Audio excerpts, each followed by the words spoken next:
because this isn't the place with the still waters and green pastures, if you haven't noticed. This is the Valley of Death, and there's a fuck ton of evil to fear.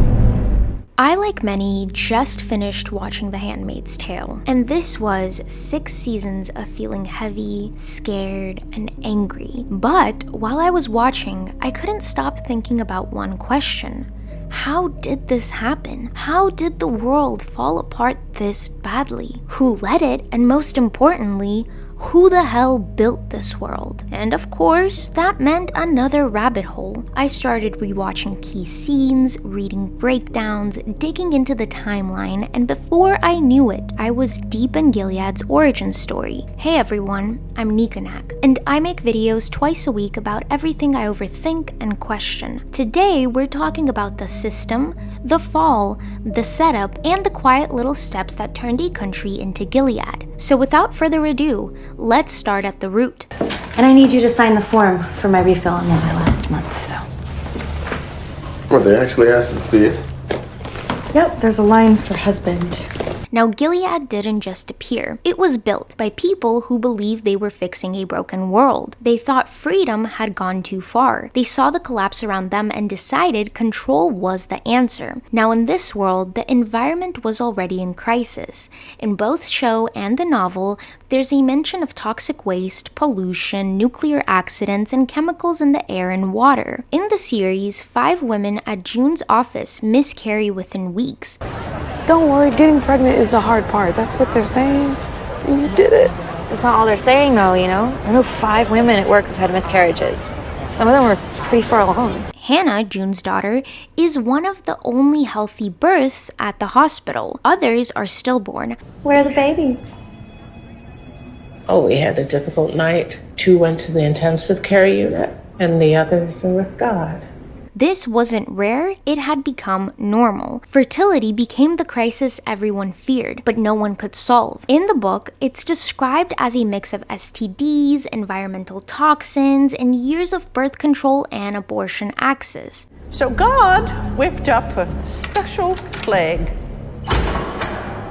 The plague of infertility. The government didn't have answers, and people felt hopeless. And that's when the sons of Jacob started gaining traction. We only wanted to make the world better. Better. Better never means better for everyone. It always means worse for some. Now, this wasn't a new group. According to both the show and the novel, they'd been organizing for years. They recruited through social media, schools, churches, and unemployment offices. You know, there was a Facebook group, but I guess I really got into it because of the kids. The kids in this community, they didn't all have good homes. I wanted to help them. Serena Joy, ironically, was one of their key spokespeople. She published books, made media appearances, and preached about fertility as a national resource. You know, I was thinking fertility as a national resource, reproduction as a moral imperative. I think that's a really interesting idea, and it could make for a great second book. The sons of Jacob pushed for this privatized adoption system, claiming it would save children from immoral parents. Their core belief was simple. The world was falling apart because society had abandoned God's order. That meant no more women's rights, no more LGBTQ+ rights, no more education or careers for women. Men, of course, would lead. Women would submit. We had choices then. Now you have respect. You have protection. You can fulfill your biological destinies in peace. And anyone who didn't fit into their traditional mold would be removed from the system. Moreover, sons of Jacob saw infertility as a punishment, a plague sent by God. They used this fear to push their agenda, and slowly these views made their way into law. Then came the attacks. Now, according to the novel, they shot the president and machine gunned Congress. The news blamed Islamic extremists. In the series, it's confirmed. The sons of Jacob planned the attacks themselves, a false flag. They hit all 3 branches of government: the White House, the Capitol, the courts. They issued the orders. That's what we proposed. 3 separate attacks. Congress first, then the White House, then the court. With the top of the US government gone, martial law was declared. The Constitution was suspended, just temporarily, but it never came back. From there, it all moved fast. Women's bank accounts were frozen using electronic records flagged by gender. Sounds like they just froze any account with an F on it instead of an M. Women lost their jobs. You can't work here anymore. It's the law now. Roger, what law? I don't have a choice. Their assets were reassigned to husbands, fathers, or male guardians. Hey, you have all my money now. So, congratulations. Come on. Well, you know I'll take care of you. Protesters were shot, borders were sealed, news outlets were taken over or shut down. This wasn't done in secret, it was done in public, and people let it happen because they were scared or too exhausted to fight. That's how the sons of Jacob took power and later became Gilead. Not with tanks, not overnight, but with paperwork, fear, and silence. But children are so precious. We have to make certain that they are in a safe home environment with fit parents. So now that they had all this control and all this power, what did they build with that? Well, nothing good in short, but we're not here for the short answer. Gilead is a machine, a system where every person has a place and everyone is watching everyone else. There's really no need for mass executions every day. Fear does the job. And it starts with the commanders. They built a full-blown theocracy, a state where men ruled, women obeyed, and everything was wrapped in a twisted version of religion. Now, commanders are the top of the pyramid, the ruling elite. They write the laws, interpret scripture, and control all state functions. Fred Waterford, Joseph Lawrence, and others like them were architects of Gilead. The regime is led by a secretive, all-male leadership called the Committee. They claim to be restoring divine order, but most of them routinely broke the very rules they enforced. In both the book and the show, we see Waterford drink, engage in illicit sex, all forbidden. But you know what? He can do it because he has the power. Who are all these people? Officers, senior officials, and foreign visitors, of course. Then we have the Guardians. Now, the Guardians are Gilead's law enforcement and security. They guard checkpoints, carry out orders, and make sure everyone stays in line. Then we have the Angels, who are soldiers. They fight in Gilead's ongoing war, but they're also used domestically. Gentlemen, what a surprise. Welcome to the Rachel and Leah Center. Finally, we have the Eyes. Now, the Eyes are the secret police. No uniforms, no formal structure, anyone could be an eye, and that's the point. The uniformed core of the Eyes is our most visible face, but our best intelligence comes from our plainclothes operatives. Anything I can do to help Commander Price? They spy, report, and eliminate threats. In the show, we learn that the Eyes network predates Gilead's official rise. They were part of the Sons of Jacob early surveillance operation, and that is the chain of command. Men on top, eyes everywhere, and guards ready to strike if anyone steps out of line. But while the men play their oh-so-important roles in governance, it's still the women who keep everything running. Yes. Tradition at its finest. Now, in Gilead, women don't have identities. They have roles, and those roles are assigned based on two things. Are you fertile, and will you obey? You girls will serve the leaders of the faithful. Oh, you are so lucky, so privileged. Now, first we have the wives who are married to the commanders, publicly honored but privately silenced. Serena Joy, who helped build the ideology, was shoved aside the moment it succeeded. But we will talk a little bit more about this narcissist in my next video. Ever imagine a society like this? A society that has reduced its carbon emissions by 78% in 3 years? A society in which women can no longer read your book. Then we have the handmaids, fertile women who are forced into childbearing servitude. They're renamed after their commanders, Offred, Ofglen. The ceremony where the commander and his wife rape the handmaid together is justified through the biblical story of Rachel and Bilhah. In Serena's pre-Gilead writings, fertility is called a national resource, and yet these so-called sacred women are beaten, raped, and traded like property. They're seen as vessels vessels, revered in theory. The handmaids are having children for the entire nation. Alfred knows how grateful we are for her choice in this. Discarded in practice. Even though they're the future of Gilead, they're treated like nothing. Then we have the Marthas, older or infertile women who do domestic work, cooking, cleaning, and serving the households. They have no autonomy and are still heavily monitored. We can get you out, you and the baby, but you have to go right now. Go get your shoes. What? Who's we? Friends. Martha's. Go. Then we have the Econowives, assigned to low-status men. They perform all roles: sex, birth, housework, without any help. They exist on one of the lowest tiers of the compliant women. Then we have the aunts, enforcers of Gilead's ideology among women. They run re-education centers like the Red Center, where handmaids are indoctrinated.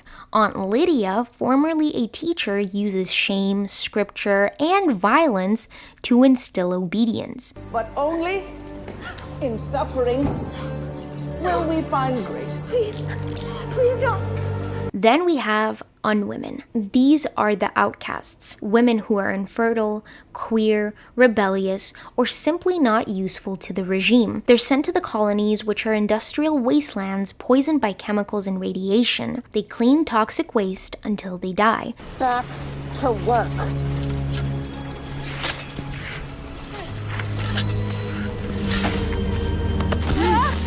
Now that we've looked at all the social classes in Gilead, let's look at the ritual and punishments that these bastards do. Now, I already mentioned the ceremony, which is ritualized rape of handmaids framed as a religious act, based on the Bible but twisted beyond recognition. Rachel envied her sister and said unto Jacob, "Give me children, or else I die." Then we have participation, where handmaids are forced to be part of public executions, thus making them complicit.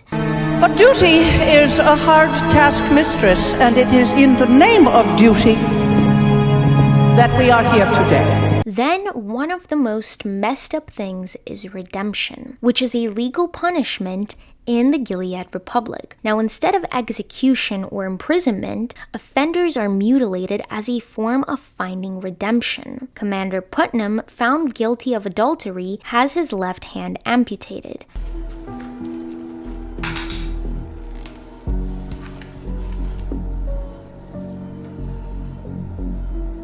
Emily, aka Ofglen, is subjected to a brutal surgery meant to prevent future sexual desire after being convicted of gender treachery, a punishment justified by Aunt Lydia as a way to help her stop wanting what she cannot have. I know this is a shock for you, Emily. You can still have children, of course, but things will be so much easier for you now. Fertile women may be reassigned as handmaids as their form of punishment, a way to redeem themselves through service to the regime. And then we have the wall, which is a constant threat. Bodies hang publicly with labels like gender traitor or abortionist. It's both punishment and propaganda. However, when somebody else arrives from a different country which is not the Republic of Gilead, Gilead is very quick on erasing this wall and everything that they do to people. Why do we have to do this? They just want everything to look pretty and perfect. There are people visiting. Foreigners. Now, since the formation of the Gilead Republic, women aren't allowed to read. Storefronts use symbols instead of words. Books, magazines, libraries, and universities are shut down. Serena Joy gets her finger cut off for reading scripture. We believe that our sons and daughters should be taught to read it. That is a radical proposal, Mrs. Waterford. The internet, gone. Communication with the outside, blocked. Gilead floods its citizens with propaganda, false victories, stage celebrations, while hiding famine, violence, and oppression. Museums are converted into regime offices. Streets are renamed, public history is wiped clean, and in the series, June says it best. You were there, all the time. but no one noticed you. And yet, despite everything we have just talked about, Gilead still finds ways to look legitimate. Turns out, but no surprise here, there are other countries willing to overlook horror if there's a trade deal on the table. How can you do that? How? There hasn't been a child born alive in Sipika in 6 years. The country is dying. Now, Gilead claims legitimacy through trade and diplomacy. They offer resources, including stolen children, in exchange for goods and political silence. Gilead also boasts about its environmental policies. The show mentions a 78% reduction in carbon emissions in 3 years, though it's achieved through authoritarian control and suffering. Now, this whole republic is wrapped in a big, fat lie. Gilead dresses its horrors in the language of holiness, but it's a lie, a convenient one at that. Commanders preach purity and then visit brothels like Jezebel's. They smuggle women, drink, read, and break every law they wrote. Because this was never about faith or beliefs. It was always about power. And the thing about power, once they have it, Gilead doesn't let go. It turns fear into routine, obedience into instinct, and memory into a liability. And that is Gilead, my friends. It's Latin, I think. Someone wrote it in here where no one would ever see it. It's honestly hard to feel anything but rage toward Gilead.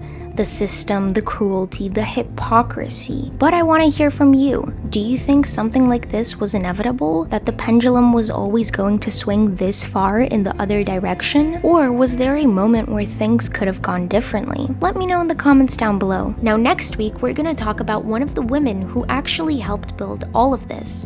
Ironic, huh? She wasn't just standing by, she helped write the damn playbook, and we're gonna be talking about Serena Joy. I want to thank everyone who took the time of day to watch or listen to this video. And now remember, the important thing is to always keep questioning.